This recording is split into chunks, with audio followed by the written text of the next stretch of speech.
El presupuesto aprobado para el 2018 en el Senado, conforme a las cifras preliminares, contiene un déficit de aproximadamente 39,9 millones de dólares, según los cálculos del Ministerio de Hacienda.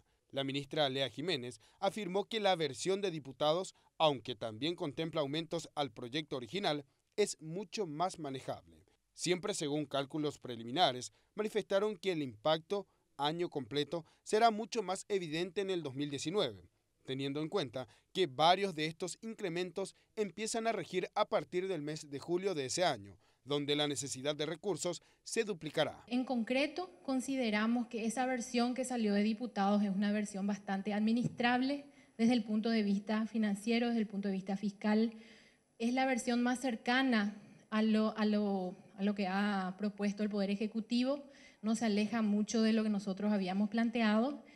Y específicamente esa versión, cuando miramos a lo que es lo más sensible, que es ingresos tributarios, hablaba de un incremento de 27 millones de dólares que era para dar cobertura a 25.000 beneficiarios del programa Adultos Mayores. Eso fue lo que salió por encima, digamos, del planteamiento que había hecho el Poder Ejecutivo.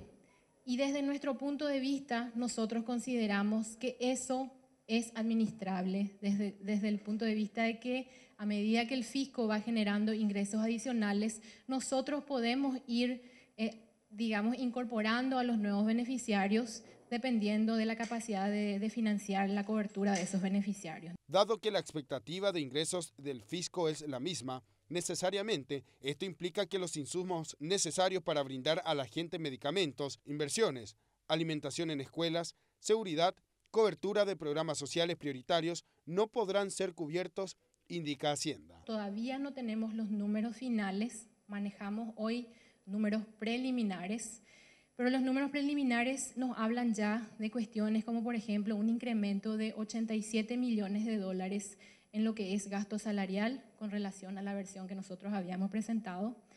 Y tenemos 40 millones, 39.9, que en concreto son 40 millones de dólares, que no tienen financiamiento, no tienen calce, ¿verdad? No tenemos la contrapartida de ingresos para calzar esos gastos.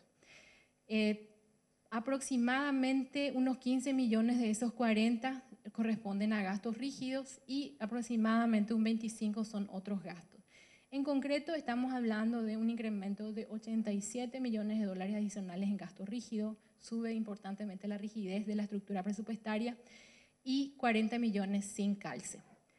Entonces, habiendo dicho que aún estas no son cifras finales, son las cifras que nosotros venimos monitoreando, venimos viendo desde el lado de Hacienda, que es lo que se está dando hoy. La ministra Jiménez afirmó que entiende los reclamos de todos los sectores en materia salarial y que muchas de ellas son reivindicaciones justas, pero el centro de las políticas públicas debe ser el ciudadano y principalmente aquel más vulnerable o menos favorecido. Lo que se dio en el Senado, como ya se ha dado en muchas oportunidades, es que se escuchan voces muy fuertes de sectores que están muy bien representados, que están tal vez agremiados y que tienen una capacidad de lobby importante, ¿verdad? Entonces, esos son los que llegan al Congreso y hacen sus pedidos a veces razonables, a veces no tanto, pero en definitiva esas son las voces que se escuchan con fuerza. Pero las voces específicamente de las personas más vulnerables, las voces de las personas que reciben transferencias del programa Adultos Mayores, las voces de las personas que reciben transferencias del programa Tecoporá, de aquellos que se benefician de los servicios de salud y los medicamentos, de los enfermos, ¿verdad? Y de aquellos específicamente que reciben, por ejemplo, kits escolares, es ahí donde se va, ese es nuestro gasto corriente, no rígido. Esas son las personas que van a estar afectadas y esas personas no tienen la misma capacidad de lobby, no tienen la misma capacidad de representación en el Congreso, no pueden hacer el mismo nivel de ruido. Entonces yo les pido que consideremos a esa gente a la hora de con madurez llevar este proceso presupuestario a final. En otro momento de la conferencia, Jiménez afirmó que además es importante considerar que los gastos en salarios aprobados por ley se ejecutan en su totalidad, se trasladan y aumentan hacia los años siguientes.